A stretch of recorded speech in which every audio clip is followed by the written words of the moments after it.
There's been technology to regrow human limbs for decades.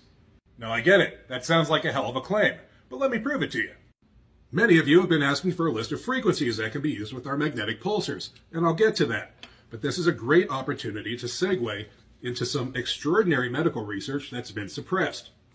In my original videos about magnetic pulsars, I was coming at it from a consciousness standpoint to show you that these could be used to entrain brainwaves and cause altered states of consciousness. But the use of pulse magnetic frequencies has been studied for decades, with thousands of research papers on a plethora of medical issues. From cellular regeneration, pain management, metabolism issues, just about everything in the human body is regulated by magnetic fields. And much of our understanding of this comes from a German physicist by the name of Dr. Rutger Wever. What Dr. Wever did was really interesting. He took two groups of people and put them in separate bunkers. In bunker one, he kept them shielded away from outside influence, light, temperature, sound, social interaction, but they weren't shielded from the magnetic field of the Earth. His test subjects would stay in the bunkers for up to 2 months. People in this first group developed irregularities in body temperature, sleep-wake cycles, and urinary excretion of sodium, potassium, and calcium. But they did develop a circadian rhythm that synchronized with the lunar cycle. Meanwhile, in bunker 2, he shielded people from everything, including the magnetic field of the Earth. And that second group got all fucked up. Their circadian rhythms were all over the place, different for everybody, and they all started to develop health problems. And this is what he did to fix it. Wever introduced various electric and magnetic fields into his completely shielded room, but only one had any effect on the cycles. A small field pulsing at 10 Hertz dramatically restored normal patterns to most of the biological measurements. Wever concluded that this frequency and micropulsations of the Earth's electromagnetic field were the prime timer of biocycles. So what does this mean?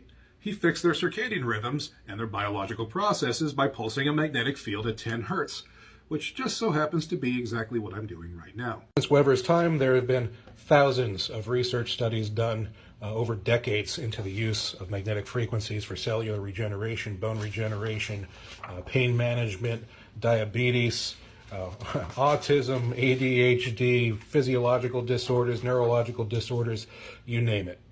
And the pathetic thing about this is that a lot of this research has been ignored in places like North America, where doctors are nothing more than glorified for the drug industry. So I've taken the liberty of going through Eastern European research and translating what they were using for certain maladies and the associated frequencies. Now keep in mind that none of this is a medical claim. I'm simply providing historical background on how this technology was used in Eastern Bloc countries.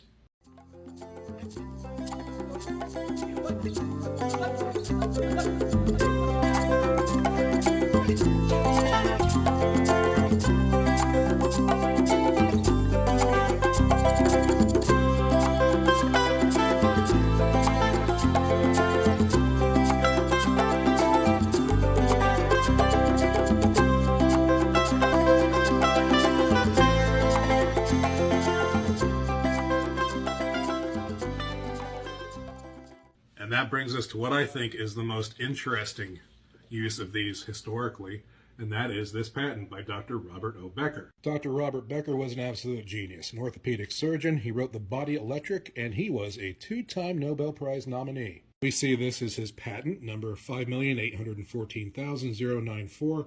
It was filed in 96 and granted in 98, and is the iontophoretic system for stimulation of tissue healing and regeneration. See what he was able to accomplish with this technology? Some absolutely massive healing of non-union fractures, as a regrowth of a human fingertip. That's right. Right here in this publicly available patent is proof that a technology has existed for over 25 years that could regrow human limbs, and it's been suppressed and just completely covered up. The human body has a very specific window of frequencies that it responds extremely well to. These would all qualify as ELF, extreme low frequency, such as the 10 Hertz that we spoke about from Wever's research. Now, based on the research that I'm presenting to you right now, 7.8 Hertz, the first harmonic of the Schumann frequency, has been used for relaxation, creativity, altered states of consciousness, meditation. 10 Hertz has been used for relaxed but alert activity.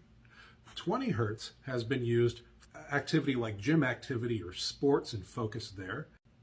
And the little device I'm wearing around my neck covers the entire range of frequency from 1 Hertz to 25 Hertz. Now, if anybody's interested in the research that I present here, it will be on my website in the Documents and Resources folder. Go check that out.